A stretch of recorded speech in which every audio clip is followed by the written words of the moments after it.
U.S. used to experience an average of 9 extreme weather events per year. Now it's spiked to 23 per year. We know now that warmer temperatures are causing more precipitation. Americans should have the best weather system. Why not? Every hurricane is costing us billions of dollars. I want to hop into a very important CNN panel featuring a Democratic senator on climate change, the need for updates in our weather system, and how Democrats are the only people pushing Trump to hopefully do the right thing. So leave us a like on the video if you can. It helps us out a ton. It lets us know you enjoy the content, and let's get right to the conversation. Senator, you sent the president a letter yesterday outlining what you call a, quote, once-in-a-lifetime opportunity to create the world's best weather forecasting system. And I was reading your letter, and you noted that the U.S. used to experience an average of 9 extreme weather events per year. Now it's spiked to 23 per year. And you argue that the cost to better detect these extreme weather events is worth it to offset the cost of responding to these catastrophes. Well, good technology can come to weather too. And that's what we need to use, is better technology to detect the storms. And as Derek was just saying, we know now that warmer temperatures are causing more precipitation, and it's causing storms to hold in a pattern,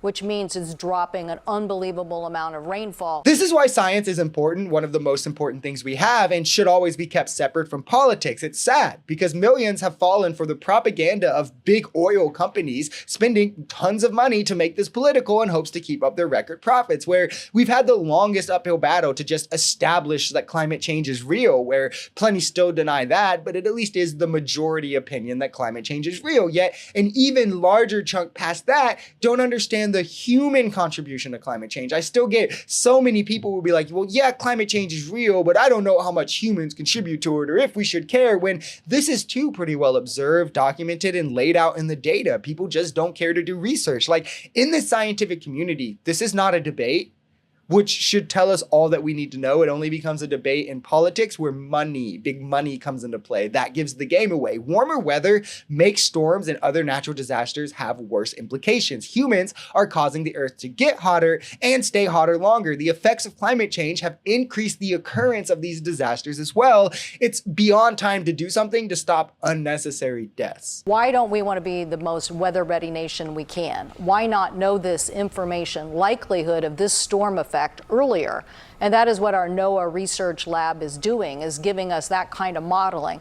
But we have to upgrade our radar, our satellites, our buoy system, and make sure that we take that information in, analyze it, create the models.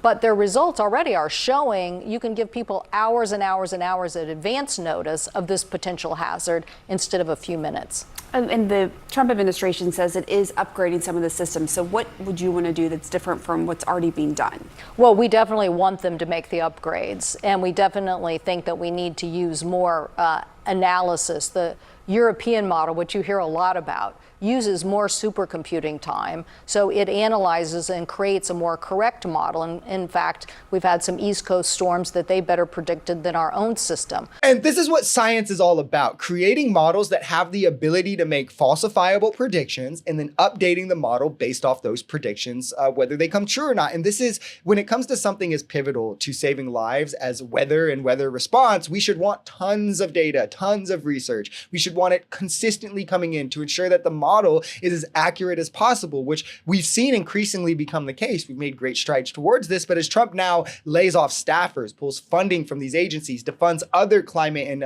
environmental research as well, all because he thinks it's woke and better served for his rich guy tax cuts, obviously these models will be less able to make predictions, less able to save Americans. Doesn't sound very American first. Thus, again, we're going to have less ability to respond, to warn people, to help those in need. He's cutting FEMA as well. So we're going to lose additional lives, and it could cost taxpayers money in recovery costs that wouldn't be needed if we had proper warnings and preparation. From this great technology, you can also produce a lot better mapping, a lot more analysis. We're a very mudslide drought-tendency state because of this kind of precipitation and our hills, and it's a very dangerous environment. So Americans should have the best weather system. Why not?